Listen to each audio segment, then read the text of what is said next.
Tuhan bersamamu dan bersama rohmu. Inilah Injil suci menurut Matius. Dimuliakanlah Tuhan.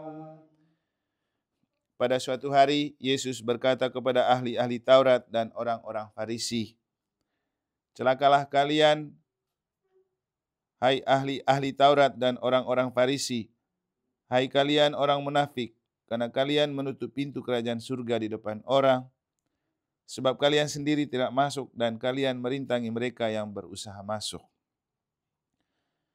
Celakalah kalian, ahli-ahli Taurat dan orang-orang Farisi, hai kalian orang-orang munafik, sebab kalian menelan rumah janda-janda sementara mengelabui indera orang dengan doa yang panjang-panjang. Sebab itu kalian pasti akan menerima hukuman yang lebih berat. Celakalah kalian, hai ahli-ahli Taurat dan orang-orang Farisi, hai kalian orang-orang munafik, sebab kalian mengarungi lautan dan menjelajah daratan untuk mempertobatkan satu orang saja menjadi penganut agamamu, dan sesudah ia bertobat, kalian menjadikan dia orang neraka yang 2 kali lebih jahat daripada kalian sendiri. Celakalah kalian, hai pemimpin-pemimpin buta, yang berkata, bila bersumpah demi bait suci, sumpah itu tidak sah, tetapi bersumpah demi emas bait suci, sumpah itu mengikat. Hai kalian orang-orang bodoh dan orang-orang buta, manakah yang lebih penting, emas atau bait suci yang menguduskan emas itu? Dan kalian berkata, bila bersumpah demi mezbah, sumpah itu tidak sah, tetapi bersumpah demi persembahan yang ada di atasnya, sumpah itu mengikat. Hai kalian orang-orang buta, manakah yang lebih penting, persembahan atau mezbah yang menguduskan persembahan itu? Karena itu barang siapa bersumpah demi mezbah, ia bersumpah demi mezbah dan juga segala sesuatu yang terletak di atasnya. Dan barang siapa bersumpah demi bait suci, ia bersumpah demi bait suci dan juga demi dia yang diam di situ. Dan barang siapa bersumpah demi surga, ia bersumpah demi tahta Allah dan juga demi dia yang bersemayam di atasnya. Demikianlah sabda Tuhan. Terpujilah Kristus. Opa, oma, bapak, ibu, saudara-saudari, adik-adik dan anak-anak sekalian yang saya kasih dalam Tuhan. Dalam konteks misa untuk keluarga-keluarga yang sudah meninggal yang kita rayakan pada malam hari ini, juga pesan kitab suci yang telah kita dengar, saya mengajak kita untuk memaknai bagian terakhir dari apa yang disampaikan oleh Yesus kepada orang banyak untuk mengecam ahli Taurat dan orang Farisi. Dan barang siapa bersumpah demi surga, ia bersumpah demi tahta Allah dan juga demi dia yang bersemayam di atasnya. Kita akan mendoakan mereka ini untuk mereka masuk surga. Pertanyaannya, di manakah surga itu? Tadi mungkin ada yang nonton di TVRI Mimbar Katolik jam 3 ya. Ada yang nonton tadi? Ya, judulnya kan investasi surga di dunia. Itu kita bicara tentang surga itu apa, bagaimana cara menggapai surga, dan orang-orang seperti apa saja yang layak sampai ke surga. Nanti bisa dengar lagi di situ atau di channel YouTube yang saya sharekan di lingkungan itu. Tapi paling penting untuk sekarang ini, saya mau mengatakan kepada kita bahwa selama saya masuk di Mataram kurang lebih 1 bulan, kitab suci itu berbicara tentang kerajaan Allah. Puncaknya pada minggu kemarin ketika Yesus bicara keras tentang kerajaan Allah yang disupport oleh roti hidup, dia sendiri sebagai roti hidup yang turun dari surga, banyak orang kemudian meninggalkan Yesus. Katanya sabda Yesus itu keras. Sebenarnya tidak keras, cuman karena mereka tidak mampu dan tidak dari hati mengikuti Yesus, makanya mereka anggap itu keras. Sama juga dengan begini Bapak Ibu. Untuk orang yang rajin berdoa, sering ke gereja, aktif di gereja, mendengar celotehan Romo itu biasa untuk mereka. Tapi kalau orang yang sesekali muncul, 1 kali mereka dengar, langsung ngambek. Itu beda. Jadi sama juga begini. Kita di rumah pasti punya orang tua yang karakternya berbeda. Contohnya saya saja. Di rumah saya punya bapak itu karakternya sabar, lembut. Ya, pokoknya tidak mudah marah. Dia sering buat-buat lucu. Tapi sebaliknya mama saya itu cepat marah, suka ngomel, cerewet lagi. Untuk kami yang sudah terbiasa dengan kondisi itu, kami biasa-biasa saja. Semakin dia cerewet dan ngomel, semakin kita dekat. Tapi kalau untuk orang yang baru dengar, atau tumben-tumben dengar, pasti langsung lari. Nah, gitu juga jadi orang beriman nih. Kalau semakin sering kita dekat dengan Tuhan, sesekali Tuhan bicara keras, tidak akan membuat kita lari, malah kita makin mepet. Kenapa? Tidak ada ajaran yang keras tanpa bermaksud untuk buat kita jadi baik. Nah, coba lihat guru-guru zaman dulu kita masih kecil. Ya, mungkin kayak opa mereka ini ya. Dulu kalau sudah namanya jadi guru itu orang paling geng sudah. Hanya ada 2 saja orang paling hebat zaman dulu. Kalau kita lihat di Timur ya. Satu namanya tuang guru, artinya guru pengajar, pendidik. Yang kedua itu tuang yang seperti pastor itu. Itu sudah 2 orang yang paling hebat. Kalau sampai orang jadi guru itu hebat. Tapi sekarang belum tentu. Karena kualitas gurunya tidak seperti guru zaman dulu. Dulu tuh guru itu marah-marah. Selalu dianggap keras. Tapi semua didikannya jadi sukses. Nah, sekarang ini dengan apalagi dengan kurikulum Merdeka Belajar, terlalu bebas murid-murid. Lihat hasilnya apa. Kadang-kadang kita omong juga mereka tidak mau peduli. Terlalu bebas. Nah, Yesus itu bicara keras sebenarnya bukan karena benci, tapi karena cinta supaya mereka lebih dekat dengan Tuhan. Nah, Yesus bicara keras sebenarnya untuk mengarahkan orang jangan lupa berpikir tentang kerajaan surga. Kita boleh punya banyak pekerjaan dan kesibukan, tapi masalahnya semua kita pasti akan mati.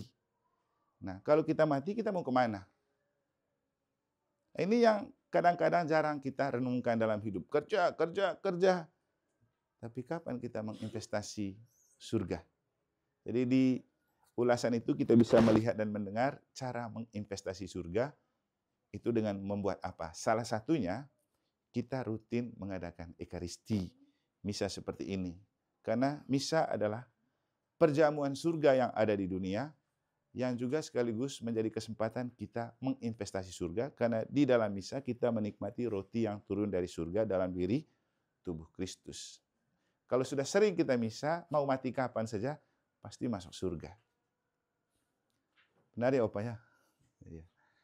Jadi surga itu memang ada, tapi tidak semua orang bisa masuk surga. Apakah orang yang sudah dibaptis Katolik kemudian otomatis masuk surga? Atau baptis Kristen? Belum tentu. Kalau setelah baptis dia malas ke gereja, malas berdoa dan banyak buat jahat? Belum tentu.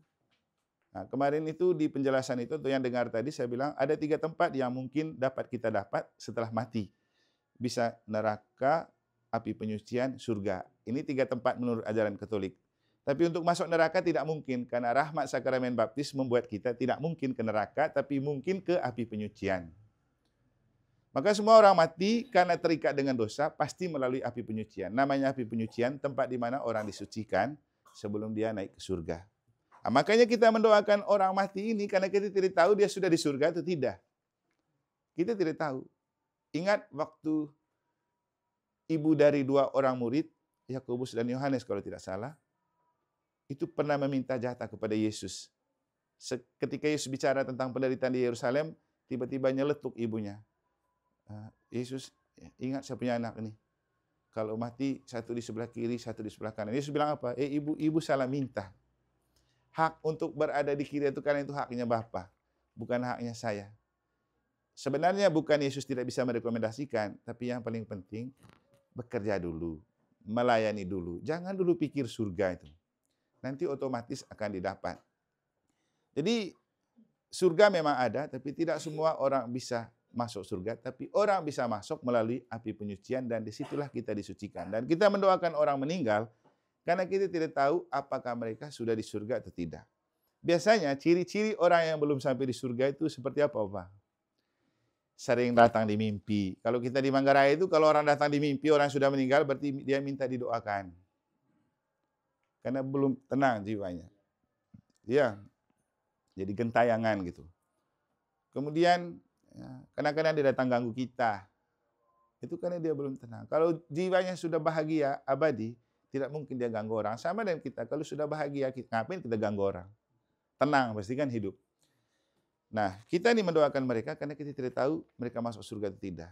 Dan tentang kebutuhan terbesar orang di api penyucian adalah mereka minta diintensikan dalam misa.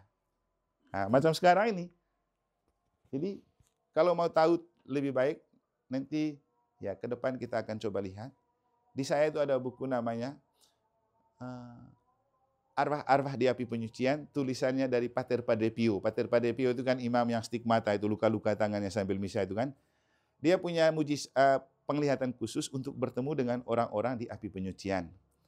Jadi dia itu waktu di Italia, setiap kali dia pergi misa di dalam kapel atau gereja, dia bertemu dengan banyak orang di pintu gereja, itu orang-orang dari api penyucian minta didoakan. Sehingga sebenarnya kalau kita merayakan misa, bukan hanya kita yang ikut, banyak kita punya arwah-arwah yang masih belum tenang, itu yang pingin nama mereka disebutkan.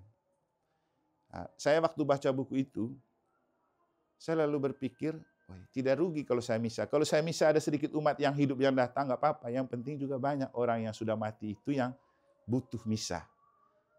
Ada beberapa contoh yang saya kasih contoh, yang sudah saya ceritakan di TVRI itu. Bukti bahwa bahkan pastor pun, ada satu pastor yang meninggal saat dia terbakar di tempat tidur, dia kan hobi merokok. Jadi saat dia tidur, rokok tetap hidup. Akhirnya tempat tidurnya terbakar, matilah dia. Setelah dia mati, ternyata tidak langsung ke surga. Ini Romo loh, apalagi kita yang tidak Romo ya. Romo aja mati belum tentu masuk surga. Kenapa? Tidak ada persiapan. Makanya di gereja Katolik itu perlu minyak suci, perlu bekal suci sebelum mati itu. Dan itu hanya ada di gereja Katolik. Jadi akhirnya dia datang di temannya minta tolong selama 9 hari bawa saya dalam misa karena itu adalah cara terakhir untuk saya bisa ke surga. Sudah selesai itu selesai. Ada lagi yang bernama Maria. Setelah dia mati, dia akan berperlindungkan Bunda Maria. Bunda Maria bilang, kau pulang lagi pergi cari keluargamu, minta didoakan dalam misa, setelah itu baru kau naik ke surga. Setelah itu dimisakan. Artinya begini, jangan merasa rugi kita mendoakan orang yang meninggal. Itulah tadi bagian awal saya bilang, kita harus tahu mengapa dan untuk apa kita doakan mereka, dan kenapa gereja Katolik itu tidak pernah berhenti berdoa untuk mereka yang sudah meninggal. Karena kita tidak tahu mereka masuk surga atau tidak. Syukur kalau sudah di surga, tapi kalau di api penyucian, maka perayaan ini penting untuk mereka, juga penting untuk kita. Di negara, setelah saya berkhotbah tentang pengakuan dari dan kesaksian Pater Padre Pio, banyak sekali orang yang setiap hari intensi misa untuk keluarga yang sudah meninggal. Di Mataram ini belum ini. Sedikit sekali intensi misa ya untuk orang meninggal. Karena mereka belum tahu pentingnya berdoa untuk orang meninggal karena mereka masih mungkin di api penyucian. Nah, untuk kita yang hidup, kenapa kita merayakan misa untuk mereka? Kan ini nostalgia namanya. Kita melepaskan rindu untuk bertemu dengan mereka yang memang kita tidak bisa ketemu dengan kasat mata. Jangankan dengan orang mati ya, sesama orang hidup kalau merantau dan tinggal jauh, cara terbaik untuk melepaskan rindu adalah membawa dalam doa. Kita rasa senang sudah. Kalau sudah kita doakan anak kita atau keluarga kita yang jauh, agak rasa tenang sedikit kan. Jadi doa itu kesempatan untuk melepas rindu. Nah, kesempatan ini ketika kita mendoakan mereka yang sudah meninggal itu kesempatan untuk melepaskan rindu berjumpa dengan mereka. Dan mereka pasti datang dalam misa ini. Datang. Apalagi kalau mereka masih berada di api penyucian, mereka nonton kita misa. Kapan kita mendoakan mereka. Dan misa ini dihadiri oleh para kudus dan para malaikat dari surga. Percaya itu tidak? Kalau di gereja jelas gambarnya. Saya baru misa kemarin waktu saya ikut jadi umat, saya lihat ke atas tabernakel itu, ternyata lukisan di atas itu menunjukkan kehadiran para kudus dan para malaikat dari surga saat kita merayakan misa. Nah, kalau di rumah kayak gini, ini opa punya apa ya kira-kira? Orang wisuda. Tapi gini, nanti sebelum doa syukur agung, di Kudus, privasi, kan di bagian akhir privasi itu ada kata-kata gini, bersama para kudus dan para malaikat dari surga, kami memuji dan memuliakan Dikau dengan bernyanyi, kudus, kudus. Ini bersama para kudus dan para malaikat di surga, artinya kita itu misa, kita merayakan sama orang-orang dari surga. Maka tadi saya bilang, kenapa perlu misa? Karena itu adalah perayaan surga yang ada di dunia untuk mempersiapkan kita supaya ketika kita mati, kita sudah terbiasa untuk masuk suasana surga. Maka misa adalah investasi untuk menuju surga. Ya. Semoga keluarga kita ini dengan doa dan ekaristi ini mendapat pengampunan dan mereka boleh menikmati sukacita abadi di surga. Dan di surga menjadi pendoa untuk kita semua yang ditinggalkan. Amin. Semoga Tuhan memberkati.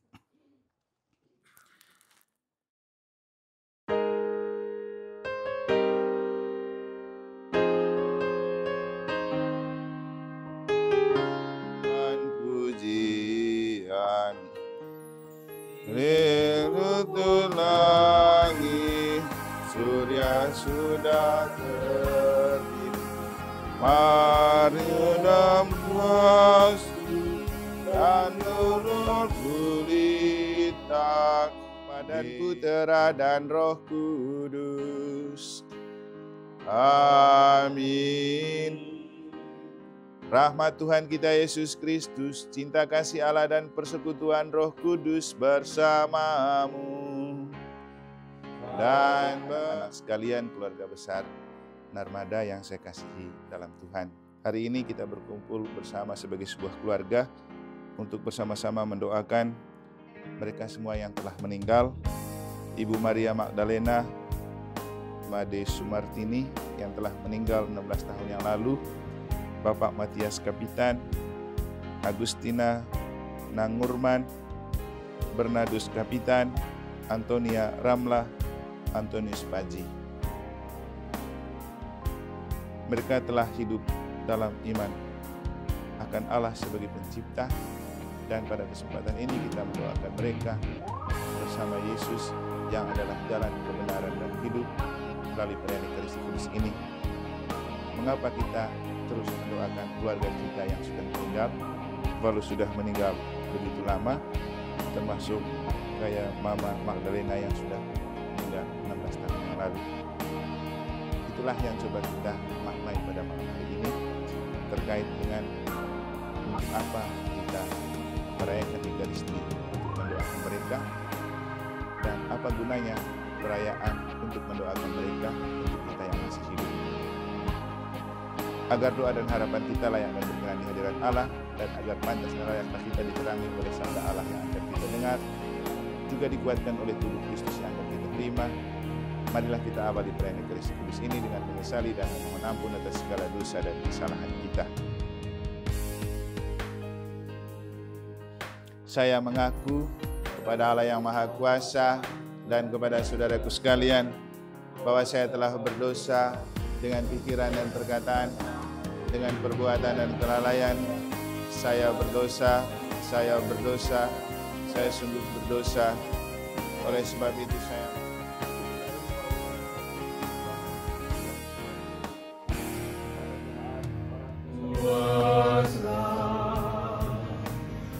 wajah-Mu yang tersayang.